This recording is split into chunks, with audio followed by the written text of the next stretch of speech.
I want to talk about liminal spaces.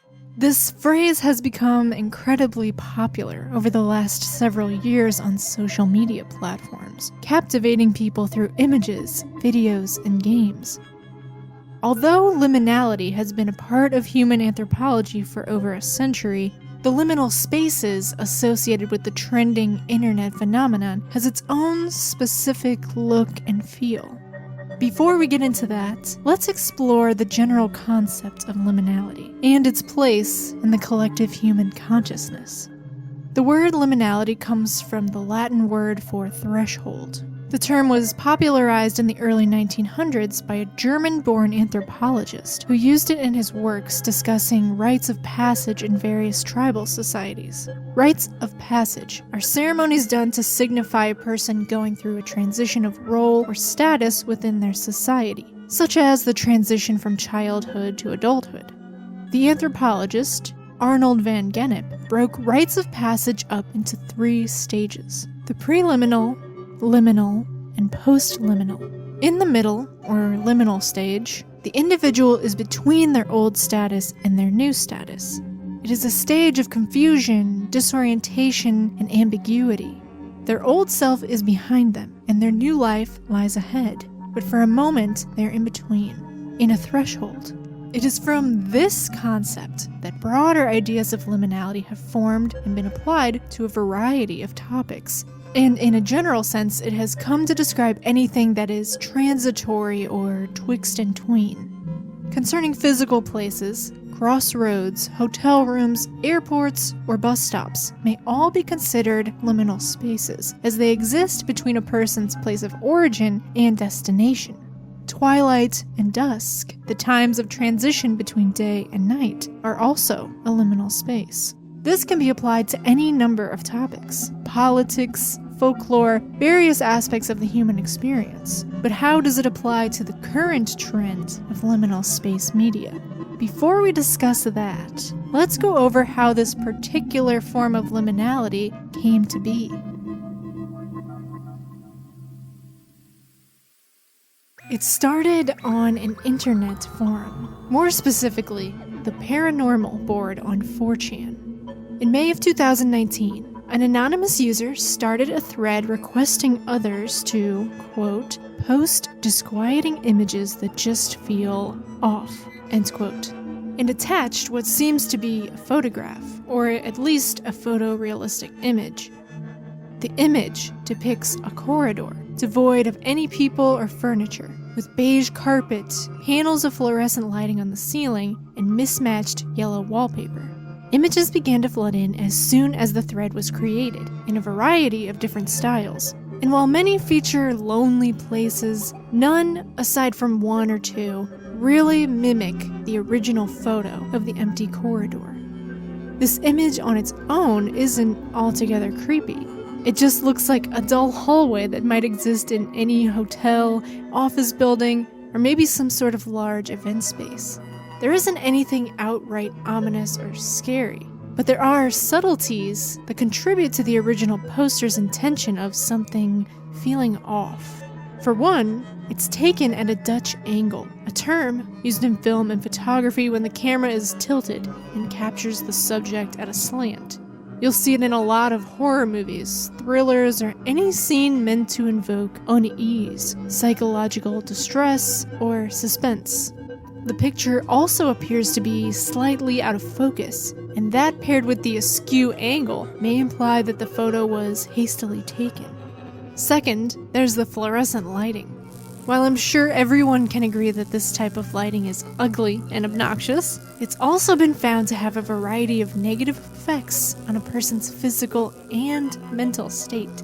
It can cause headaches, blurred vision, sleep issues, dizziness, and even panic attacks. Finally, there's the yellow walls. The image has an overall yellow tone to it, but I want to talk specifically about the walls. Yellow is said to be one of the worst colors to paint the walls of a room, as it causes eye strain due to it reflecting a large amount of light, and it can also evoke feelings of movement, agitation, and anxiety.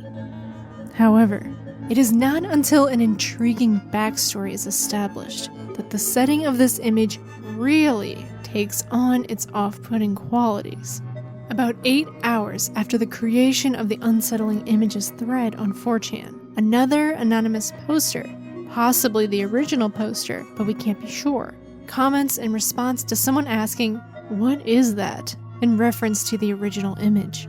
The anonymous poster says, quote, "If you're not careful and you no-clip out of reality in the wrong areas, you'll end up in the back rooms, where it's nothing but the stink of old moist carpet, the madness of mono yellow, the endless background noise of fluorescent lights at a maximum hum buzz, and approximately 600 million square miles of randomly segmented empty rooms to be trapped in.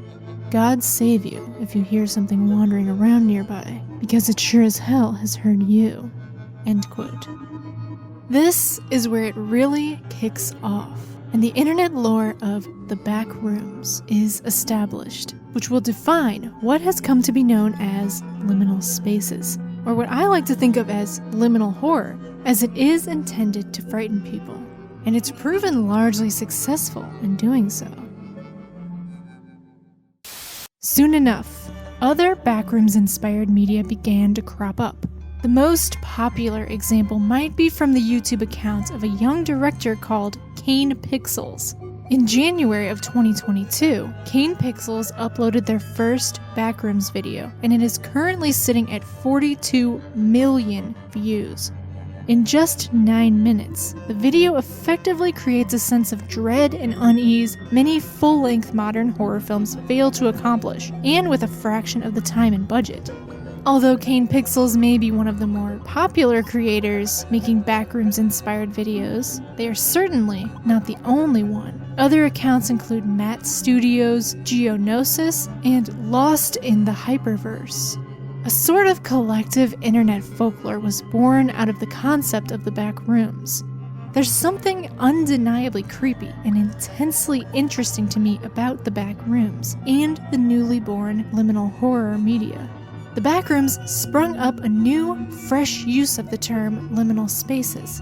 There are Reddit boards and tags on every social media platform, and they all display similar images. Fluorescent lit, empty corridors, stairwells. Many seem like they could be found around any old mall, school, hotel, or commercial office building. Some are colorful, resembling McDonald's playrooms or Chuck E. Cheese party rooms. You'll notice that all the media deemed liminal spaces are human spaces, and often commercial spaces. However, they are always completely devoid of people. Maybe this is one of the factors that makes them so chilling. They are places that one normally associates with the hustling and bustling of human activity, but instead, they are empty and forgotten. These visual motifs in horror were by no means introduced just within the last 2 years.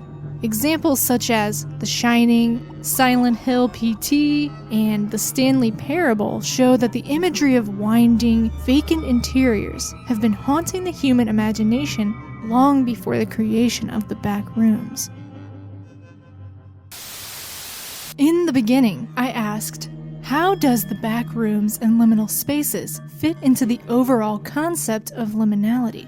We could argue that it is because the Backrooms is said to exist outside of our everyday world, perhaps in a sort of void that is between planes of reality.